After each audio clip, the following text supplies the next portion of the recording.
সারাদিন কলেজ করার পর বাসায় গিয়ে যখন দেখি আম্মু আলু ভর্তা এন্ড ডাল রান্না করে রাখছে, কার ভাল লাগে গাইস। বাট আজকে আমরা রান্না করব মাত্র 2 ঘন্টা কাচ্চি বিরিয়ানি। সো আমরা গরু মাংস ভিজাই ফেলছি। এখানে আমি অনিয়ন কাট করতেছিলাম, ওকে চিনা রাখেন, শি ইজ মাই হেল্পার, ও আমার সব কাজ করে দেয়। সো এখানে আমি পেঁয়াজ বেরেস্তা বানাচ্ছিলাম অ্যান্ড ফার্স্ট টাইম যেহেতু ট্রাই করছি কিছু পুরায়ও ফেলছি।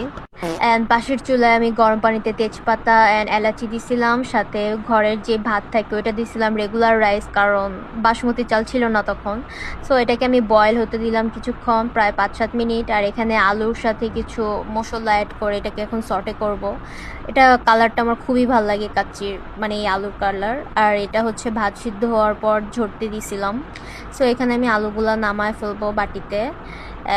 দেখতেই পারতেছেন কালারটা খুবই সুন্দর হয়েছে। সো এখানে মাংস ম্যারিনেটের টাইমে আমি টক দই ফাটাই নিয়েছিলাম, যেহেতু টক দই ঘরে ছিল না। সাথে যে রাঁধুনি মিক্সটা থাকে ওখানে সব দিছিলাম।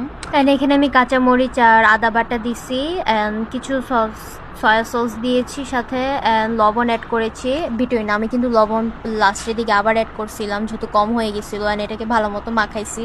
অ্যান্ড আমি একদিন ঘি দিতে ভুলে গেছি, সো ঘি দিছি। আবার বেরেস্তা দিতেও ভুলে গেছিলাম, সো আমি পরে আবার বেরেস্তা দিয়ে এটা ভালো মতো মাখাইছি।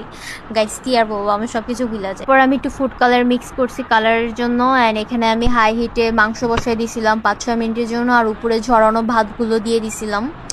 এখন দমে দিব। সো এখানে বেরেস্তাগুলো আমি আরও দিছিলাম পরে, কারণ আমার বেরেস্তা এখানে কম পড়ে গেছিলো। দেন আমি আলুগুলো দমে দিয়ে দিছিলাম। জর্দার কালার মিক্স করে যে ফুড কালারটা আমি বানাইছি ওটার উপর দিয়ে দিছি। আটার গোলা মিক্স করে এটাকে আমি ভালো মতো ভাপে বসাই দিছিলাম প্রায় 1.5 ঘন্টা 2 ঘন্টার পর। এটা হচ্ছে আমার অ্যাকচুয়াল কাচ্চির look and it's look so delicious. I don't have any idea যে আমিও এত ভালো রান্না করতে পারবো কখন। তোমরা দেখি বুঝতেছো মাংসটা খুবই নরম অ্যান্ড জুসি হয়েছে, খেতেও ভালো ছিল।